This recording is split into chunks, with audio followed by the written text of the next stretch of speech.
In a corner of eastern Washington, a desperate patch of dead land stripped of trees, gutted by fire, and long written off by experts became the stage for one of the most unlikely turnarounds in American conservation.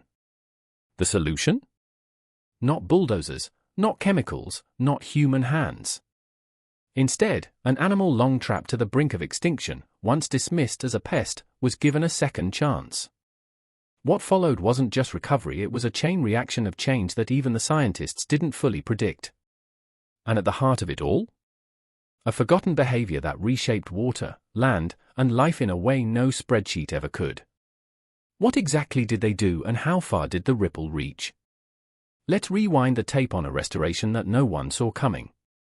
When the land gave out before beavers were reintroduced, eastern Washington's waterways were already under intense pressure from human activity. For decades, widespread deforestation, livestock overgrazing, and agricultural development stripped riparian zones of vegetation and disrupted the natural flow of rivers and streams.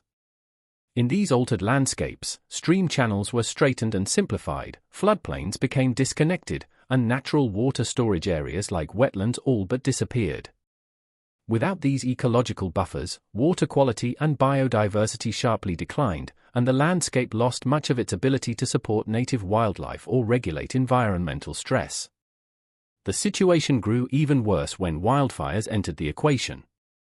In August 19, 2015, the Twisp River fire scorched over 11,000 acres in the Methow River Basin, a region already impacted by decades of land misuse.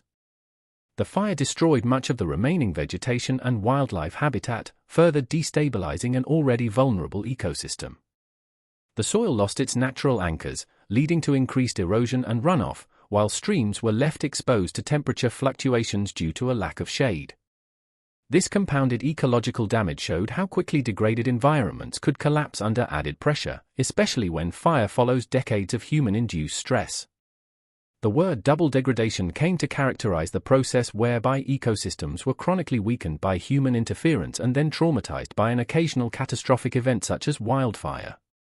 This double degradation created a wasteland in the Twisp River watershed that had little chance of natural recovery. It was the very lack of biological infrastructure that prevented these ecosystems from recovering: no trees, sparse vegetative cover, degraded soils, and dwindling aquatic life. With such poor. In this scenario, there entered the unlikeliest of heroes, the North American beaver. Renowned for their construction prowess, beavers are the only animals that can profoundly alter a landscape and reintroduce complexity to impaired ecosystems. But could these creatures actually fix land that had been so thoroughly ravaged by fire and man? That very inquiry nourished a daring experiment, putting beavers out onto the charred and seemingly lifeless landscape to see if their ecological engineering would lead to revitalization. And, as will be shown later, the results far exceeded even the most far-fetched expectations. What if the very species once pushed to the edge of extinction held the key to everything these broken landscapes had lost?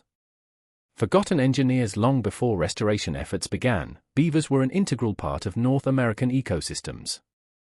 Estimates suggest there were once up to 400 million beavers across the continent. But by the early 20th century, their numbers had plummeted due to the fur trade, which began as early as the 1600s on the East Coast and intensified in the West by the 1800s. Valued for their pelts, beavers were trapped nearly to extinction.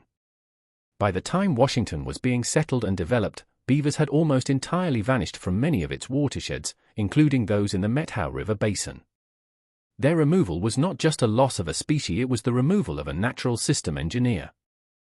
The ecological consequences of losing beavers were profound but unfolded gradually, which likely made them easier to ignore. Without beavers constantly maintaining dams and ponds, wetlands across the region dried up.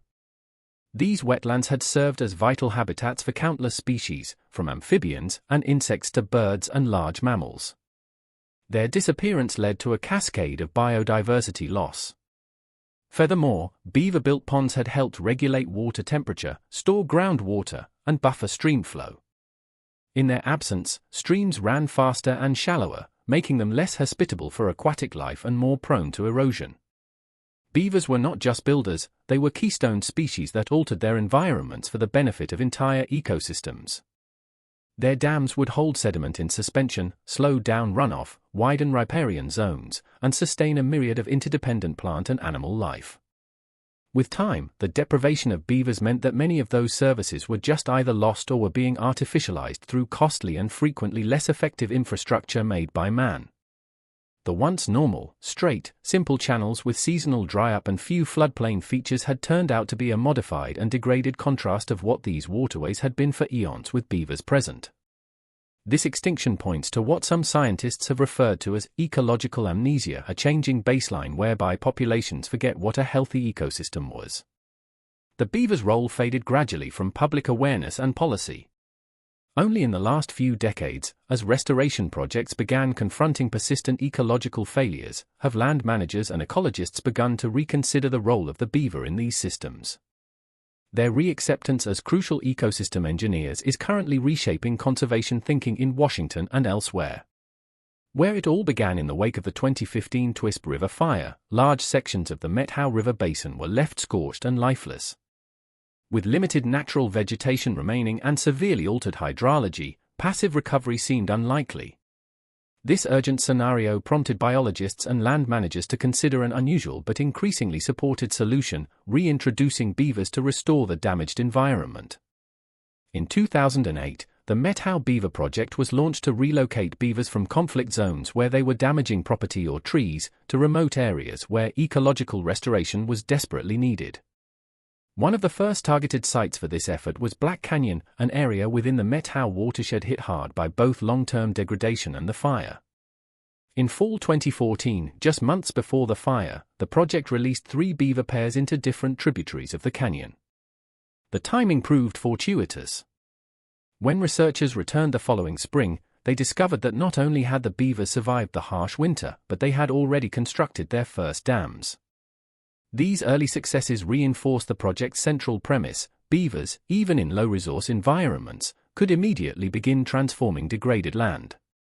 The Methow Beaver Project emerged from the collaborative working partnerships of a number of organizations, including the U.S. Forest Service, the Washington Department of Fish and Wildlife, and local hatcheries such as the ones in Winthrop and Leavenworth. These hatcheries temporarily housed captured beavers together as entire family groups prior to relocation. During the holding period, the beavers received food and flowing water as well as veterinary care. After the relocation, tracking chips were placed with the animals to monitor their movement and study habitat effect and dam building behavior. This multidisciplinary, science-driven approach ensured that the relocations were managed compassionately and with a benefit. Most interestingly, the beavers used during the project, many of which were labeled nuisances for targeting individual trees, flooding farmland, or perhaps causing infrastructure issues within populated areas, were retained as a means of service. Rather than extermination or being permanently removed from the ecosystem, these problem beavers were given an opportunity and a second life to be useful to the area and landscape. Their instincts took over within a very short time in a landscape, free of roads to flood or orchards to destroy. Thus, their very engineering behavior became the foundation upon which entire watersheds could be restored, an incredible paradox to show how animals synonymous with destruction could, in fact, become blessings for healing the land.